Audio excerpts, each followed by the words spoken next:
I think it's a good opportunity for all of us too to really look at those themes. I know there's a lot of times, just like we talked about earlier, I'm not in the classroom every day. And so Yeah. this is also an opportunity for me to learn and look at those themes and the things that we can then provide support. And so I really want this to not only support our teachers, but guide us in our decision making as far as how can we help them district wide, or what kinds of resources can I then provide where I might think they need something, but that's not truly what they need. And so I hope it's an opportunity for me to listen and learn as well, so that I can guide some of those decisions more appropriately. Hello, everybody, and welcome to the Brighter Together podcast. My name is Janet Courtney, and I am so excited about this episode that we are about to record.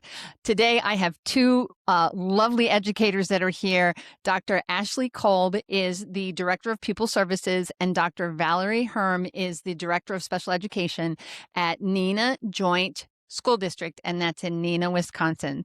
Ladies, thank you so much for being on the show. Thank you. Thank you. Awesome. So we agreed beforehand, we're going to let Ashley start. So Ashley, if you can give us a little bit about Neenah and about what you guys are doing, kind of give us the 10,000 foot, and then we'll go down from there. How's that sound? That sounds great. As you said, I'm Dr. Ashley Kolb. A year ago, I received my doctorate, and Yay, I've always been congratulations. really passionate about the work that I do. I started off teaching students with autism. So before the show, we were talking about we're always who we started as, or who our teacher. So this has kind of come full circle. I work with my colleague, and I'm so thankful to work with her. And we are trying to tackle, and the question that I had, and maybe it was like a little bit of self-discovery, what makes special ed teachers stay? For all of the challenges and the hard parts of the work, and a lot of what I do is on the mental health side. My master's degree is in counseling.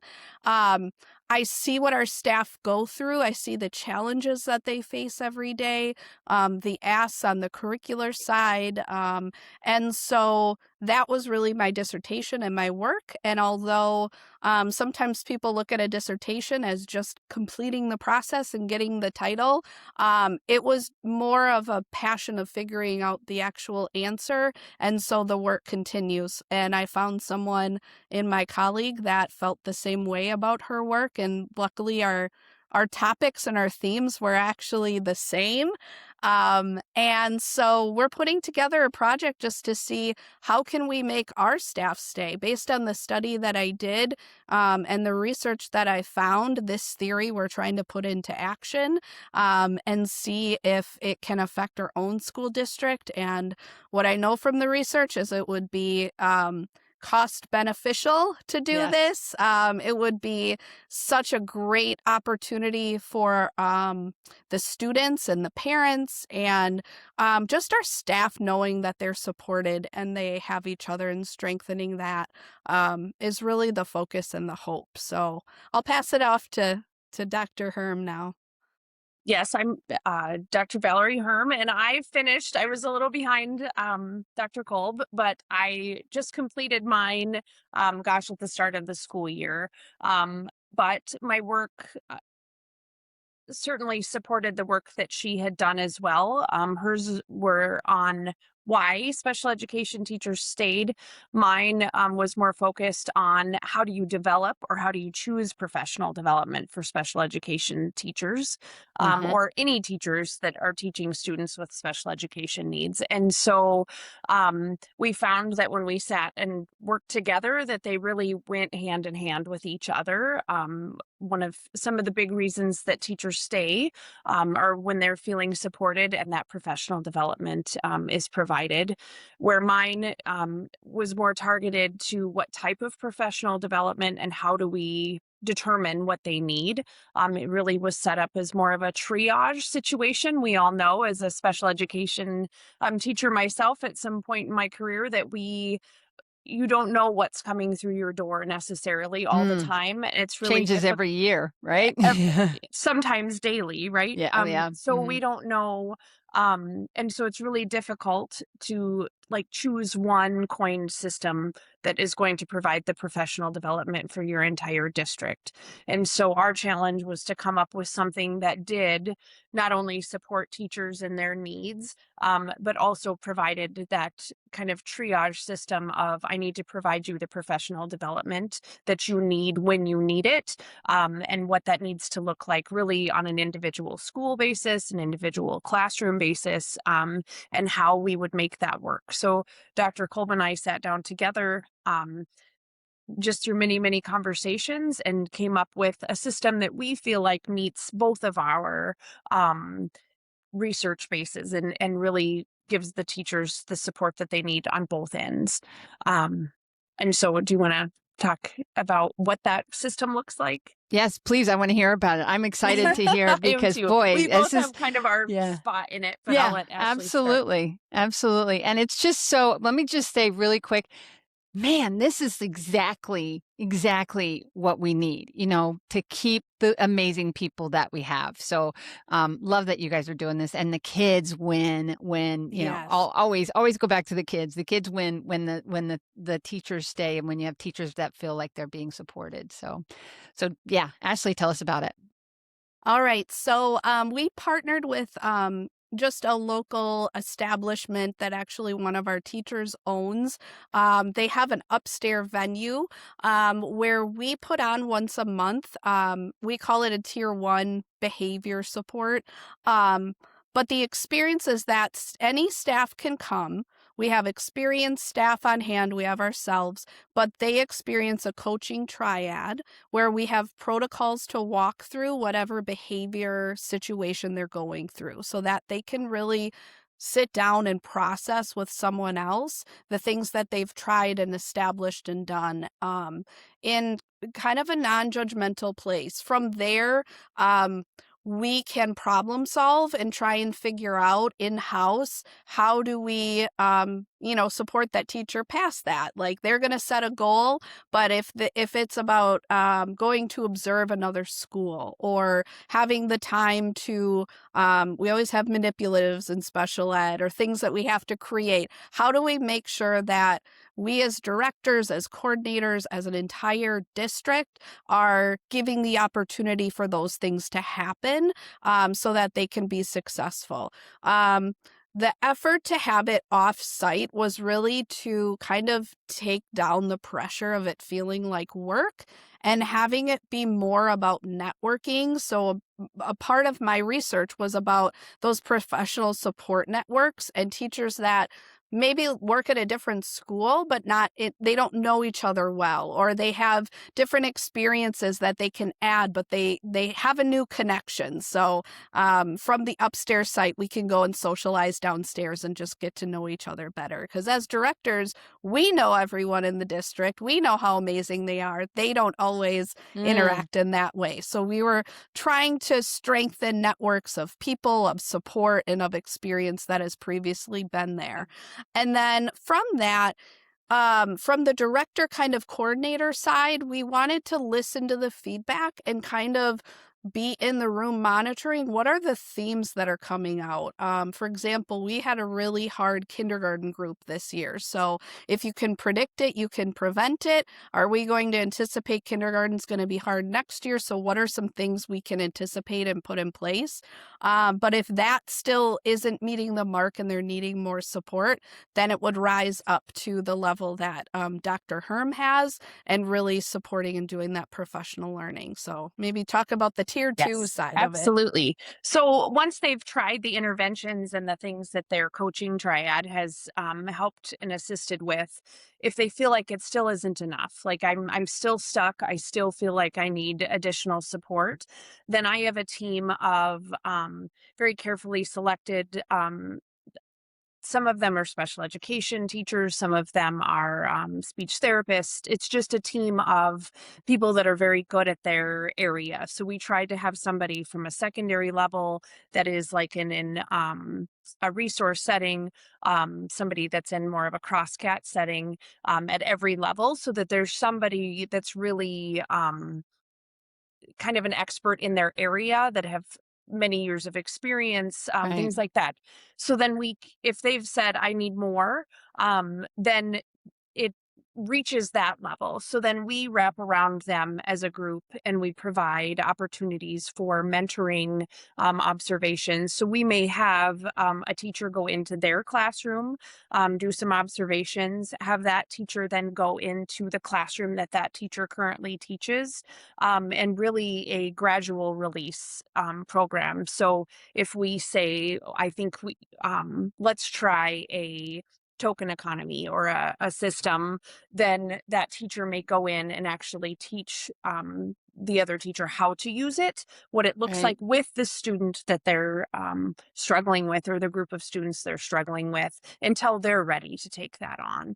And so it's really been, um, so far, a very effective form, and then they of communication, of training, and then they feel supported, but they also make a connection with the teacher, that they may not have under different circumstances, and so now they have yet another resource or another tool in Right. their Yeah. tool bag.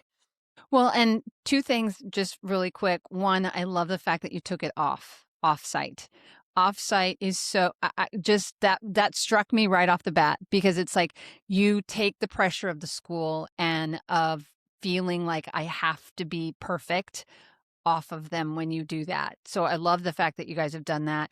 And secondly, when you get to tier 2, and this gives me chills, I love this, is implementation. You know, how many times have we gone to a professional development or to a conference and we go, "Oh, that's so cool. Oh, that's so neat. Oh, I think I'll be able to implement that."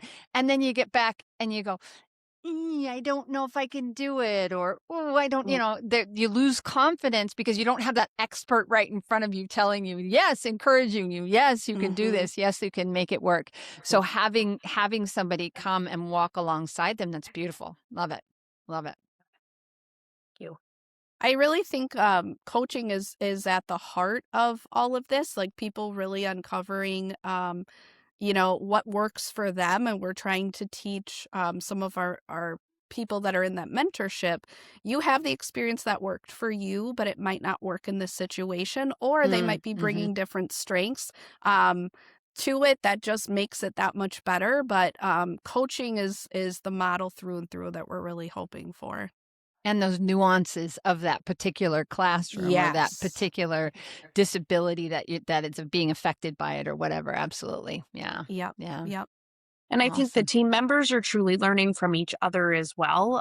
Even when we all sit down I've learned so much just myself listening to them coach each other, right? Because they've all come from such different backgrounds and have just different levels of expertise. And so it's been really eye opening to see all of that come together. And so it's Yep. really that internal professional development, and then building those relationships with their peers and parents. I mean, I would love to see this expand into, because another part of mine was really involving other stakeholders as well. You really could bring in, oh, so if I can spit it out today, administrators, parents, um, different organizations, maybe a Boys and Girls Club that would like some support. And so it really is an opportunity for growth to provide that support for all stakeholders, not just teachers. Yeah, yeah, and the principles are the same, but you're Mhm. you're doing it just yeah, expanding it beyond. So, a question I have, and I don't know, like, what are first of all, what is the size of your district? Like, is this something that, like, would you recommend this for a particular size of district? Like, or like, I can see naysayers go, "Oh, that's great for them, but we're tiny and that would never work for us," and Mhm. blah blah blah. So, just speak a little bit to that for me, if you wouldn't mind. So I would say in this state, excuse me, we're probably like a medium-sized district. Our high school and middle school have 2,000 kids in each Hmm. one. Um, so I think that it honestly would work in any capacity because the premise of at least tier 1 is the coaching triad. So truly you need 3 people. And you just set up the protocol for how the one person is prompting and questioning and asking questions at the right time, but it's really working out those listening skills and almost that motivational interviewing that gets where we want it to go. I mean, that's kind of the premise of what we're wanting. And then the third person is the encourager, kind of that third eye that might ask questions at the time to encourage the conversation as well. I've experienced it in the past, and I know Val has too. And we just thought that would be the right tool or the mechanism to kind of reach as many people as we want. And then if there's people that come that there's a large group, but only one person has a problem they want to work out, then we could do a Socratic circle and have a large Mhm. group on the outside and then that person in the middle with a couple of people. So we've definitely thought through that and we're ready for as small or as large as we can go. I think the one thing that I keep thinking of is like how to be as timely as we can to when the problems arise because I know Mm. it feels so urgent. So that's the part that we're doing these cycles once a month. We just began the other day and there was only a few people that came, which was great. The word is spreading, hopefully, that this is a great opportunity. Our principals were really on board. Um, but I want it to be that safe space that they can come, and I want it to be as timely as we can make it so that they feel like they're not waiting too long to find this as a opportunity. So Yeah, and when you have that really bad day, there's somebody that I can go, "Oh, this happened today. How do I help me figure out how to fix it," right? yes. And that's really, I hope that networking of people also comes into that. Yeah. That's what builds off of coming to this opportunity and experience is like, oh, I know they talked about this. I can reach out to them. Yeah. So, yeah. And then my background is I talked about this prior to our meeting, but I did move here from Wyoming. And within All right. Wyoming are some very, very small districts. And I know one of the things that they've talked about, because you might be the only special education teacher in your district or even in their, an area. Right? And so what they did to combat some of that is think goodness for virtual options that you really could have this same triad with other districts or other teachers within districts. And so I really don't think that there are any limitations to size. You may just have to get creative and think outside the box as far as can I partner with 3 or 4 other districts that maybe have some expertise in those areas and meet monthly and really expand that networking if they're so tiny that they don't have the resources that some of the bigger districts would have. We all feel it. Students are struggling more than ever with emotional and behavioral challenges. Lighthouse Therapy offers virtual, hybrid, and in-person behavioral and mental health support that builds around your school environment. Our licensed professionals are trauma-informed, experienced, and trained to work with K-12 students and staff. You don't get a cookie-cutter approach. You get a partner who listens, adapts, and builds trust. Because when students feel safe and seen, they thrive. Learn how you can get support at your school at lighthouse-therapy.com/brighter together. So for this program, I'm assuming you have support from your admin team, and is there funding? Is there some funding that you're having to tap into? How is that? Because that's always the issue. I don't have any money, right? Yes. Yeah. So I'll talk a little bit about my part because funding is always a conversation when we talk about professional development and things like that. So I do offer the team of mentors that do because it's a tremendous amount of work outside of their normal day. I do offer them a small stipend for their time. Um, and we've found other ways, and I'll let Dr. Kolb talk about. There's some other ways that don't that aren't necessarily attached to money that encourage them to attend, and if they've attended, then they can have some other options within their building. So I'll let Dr. Kolb talk about those things. Yeah, so being creative with money is the name of the game when you don't have any. So Yep. that's where, when we took it off site, it was someone we knew that is in our district. She's an amazing math coach at our middle school, and she let us use that space for free. We just purchased some snacks because food always brings people in Oh, too, yeah. and Yep. Yep. we really wanted people to feel like professionals and that they have the professional support. The other thing we tried to do too is, if you participate, we'll trade time for time. So it would be an opportunity to leave early on Friday, or, an opportunity to work with our principals to support this effort to come a little late, or, just the support from our principals to say, hey, if they want to go and observe another classroom that would build their capacity, could you allow that and make sure that that happens? And everyone's been so supportive. What Dr. Herm reminds me of is this district coming into it. She said, everybody's so excited and willing to learn. Mm-hmm. And sometimes we get bogged down with the stuff of our jobs, but it's such an awesome reminder that we do have some people that want to do really great things for kids, and they're very supportive of our passion projects. Yeah. And it ultimately, for them, for admin, for people like me, it's like Yeah. turnover costs. There's a cost for turnover. And it's not just there's a financial cost, obviously, but there's also, we talked a little bit about the cost to the kids, and the cost to the families, and Yep. the cost to the schools, and how difficult it is when you can't even find anybody to fill that hole. Um Correct. and and so, it's a win when you it's better to put a little bit of money into this thing than having to spend the money to replace that person. So it's a smart move if you can get it to work and make it be successful. And have you guys given it a name? Do you have like a name for your program? Oh God. We have I think we called it just a behavior support framework at this point, Okay. and kind of a two-tiered behavior support framework. At first, it really was just focused on special education based on our dissertation.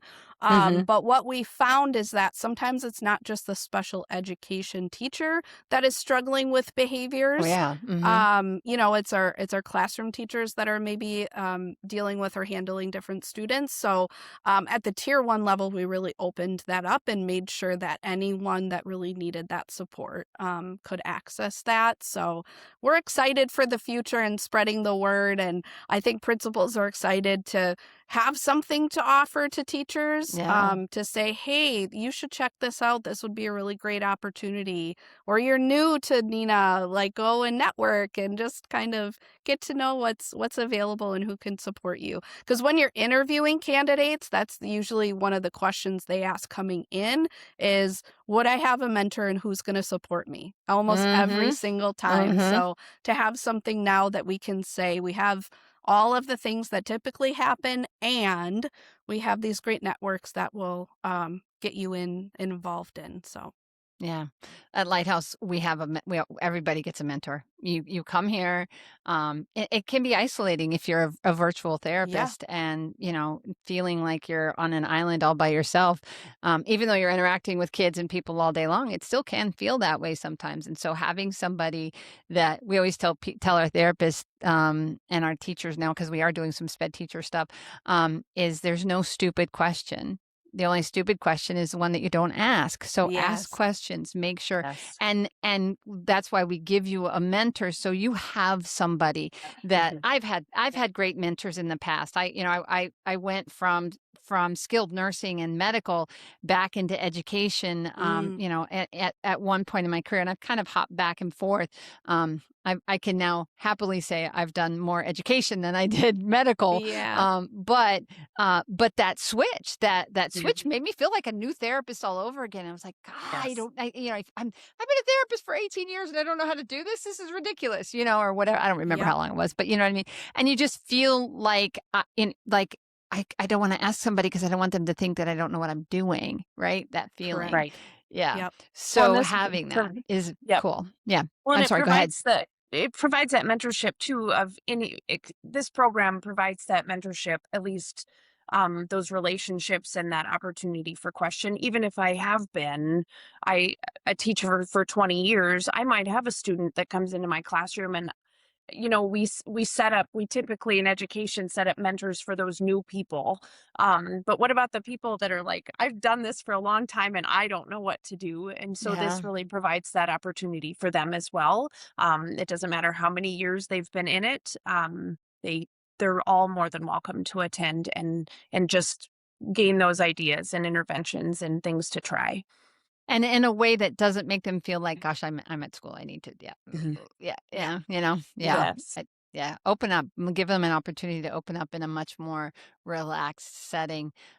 Is I think that's a big piece of the success that you guys are going to see is that piece right there. So awesome, awesome. So Yeah. so what is next for you ladies? Where does this go? Where do we go from here?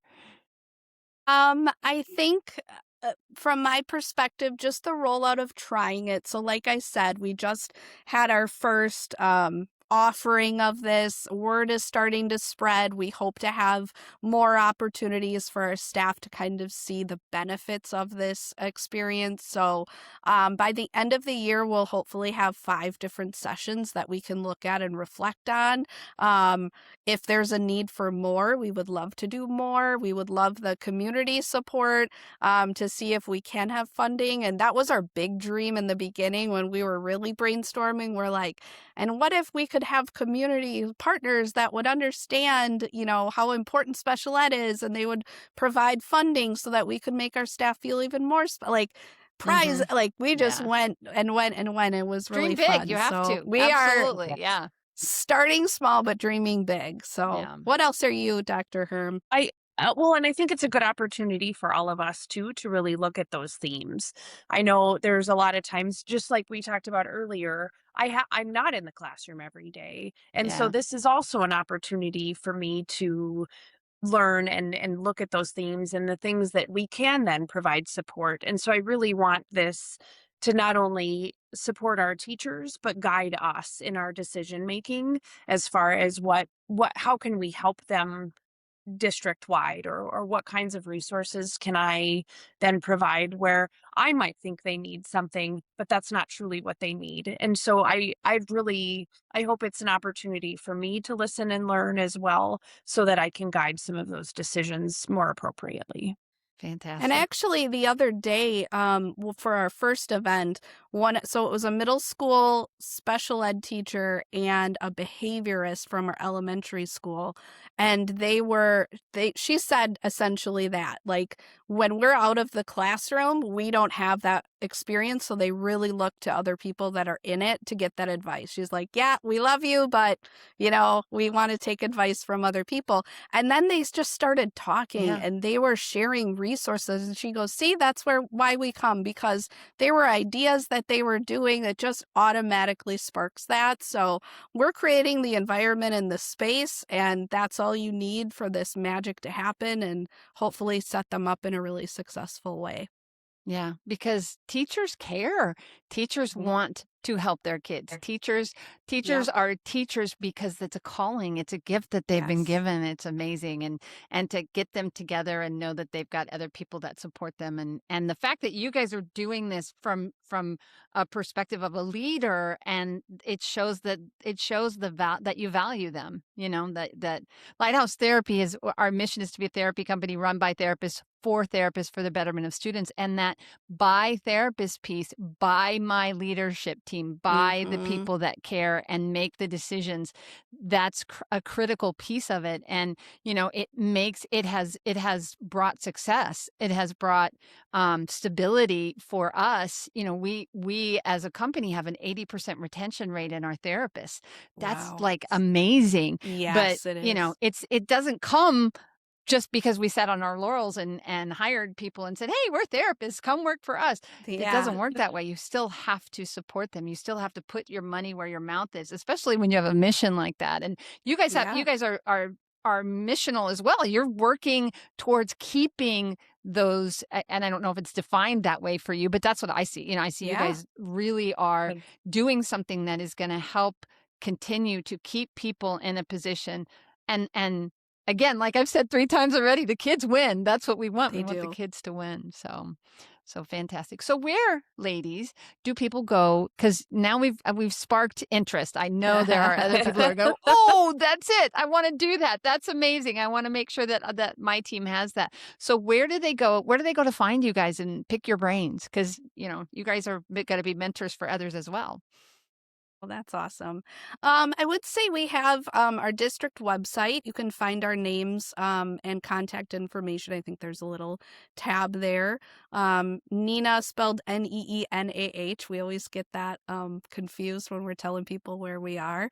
But from there, we would be super happy to mentor and help. I know with Val's experience in another state. I mean, there's a lot of networking and experiences. We would love to spread the word and help, and kind of the same idea. Like, we make iron sharpens iron, and we would love to learn from other people too. And whatever we can provide and do, we would love to. Or if there's other ideas to make ours better, I would I would love that. Yeah, I Yes. love that you guys are open to other ideas as well. That's a beautiful thing about educators and about people that are administrators in education and teachers as well. We Yeah. just share. You guys, There's it's no so gatekeeping. yeah, Yeah, it's no. beautiful. It's Yeah. absolutely beautiful. I'd love to see. I have a feeling that this is something that's going to grow and grow and grow. I'd love to see you guys present this at a national conference somewhere. And if you do, I need to get an invitation. So You if that's something absolutely that's in your would. future, you need to let me know. So because it's For it's sure. key to keeping and supporting and growing human beings, and that's what we're all about. We're brighter together, right? We are brighter Absolutely. together. Well, ladies, thank you so much for being on the show. Thank you for sharing your heart and your passion, and just keep it up. I'm proud of what you're doing, and I'm excited for it. So Thank you so much Thank for the you. opportunity. Yes. Thank you for absolutely, having us. you bet. Take care.